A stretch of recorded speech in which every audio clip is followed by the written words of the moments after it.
La princesse chauve. Chapitre 1. Une petite princesse. L'effervescence était grande au château du roi Placide et de la reine Orgella. On fêtait la naissance d'un nouveau-né qui avait vu le jour à la tombée de la nuit. Le bébé, une petite fille aux grands yeux sombres, venait ainsi rejoindre ses trois grandes sœurs. L'aînée s'appelait Blondetta à cause de ses longs cheveux blonds bouclés qui faisaient l'envie de bien de demoiselles. La deuxième s'appelait Ebena parce qu'elle avait des cheveux noirs raides, mi-longs et qui, comme ceux de sa sœur, provoquaient l'admiration de tous. La troisième avait été nommée Laroussa à cause de sa chevelure d'un roux vif, courte et frisée et qu'on jalousait bien volontiers. La nouvelle petite princesse n'avait pas encore de nom puisqu'elle n'avait pas encore de cheveux. En effet, dans ce royaume, il était coutume de nommer les héritières du trône en fonction de la couleur de leurs cheveux. Or, le nouveau-né était complètement chauve. Même pas la moindre petite mèche ne se dressait sur sa tête. On attendit donc patiemment que cela fût le cas. Hélas, malgré les mois qui défilaient, la petite princesse restait chauve pour le plus grand désespoir de sa mère, la reine Orgella. Son père, le roi Placide, s'en affligeait également et espérait que ce qu'ils considéraient tous les deux comme un horrible problème finirait par s'arranger. Cependant, il se trompait. 3 années passèrent ainsi, et tandis que la belle chevelure de ses sœurs ne cessait d'émerveiller tout le monde, la petite princesse, elle, n'avait toujours pas de cheveux.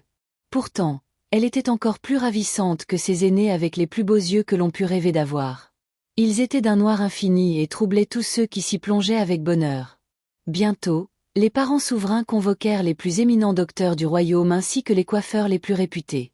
Mais aucun d'eux ne fut capable de révéler pourquoi les cheveux refusaient de pousser sur la tête de la petite princesse.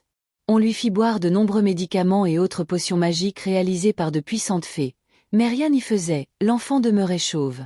Et les années passèrent et aucun changement ne s'annonçait. Alors, le roi et la reine prirent une décision. Enfin, ce fut plutôt la reine qui décida. Elle décréta que dorénavant sa fille ne quitterait plus sa chambre et que désormais, plus jamais personne, à l'exception de quelques serviteurs, ne la verrait. D'autre part, il fallait maintenant se résoudre à lui donner un nom. Elle avait presque 8 ans. Alors on l'appela Chauve, tout simplement. C'était sa mère elle-même qui avait choisi ce prénom.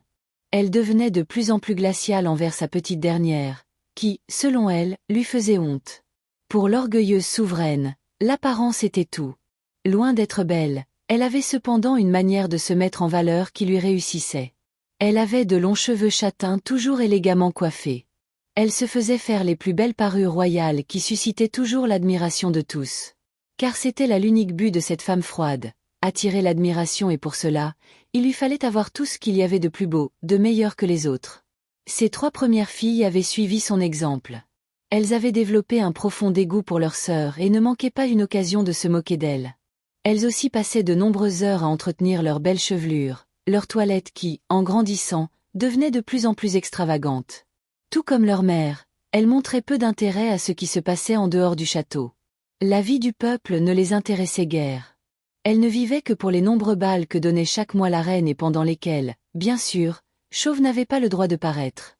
Voyons donc quelle existence cette pauvre enfant menait dans sa prison dorée.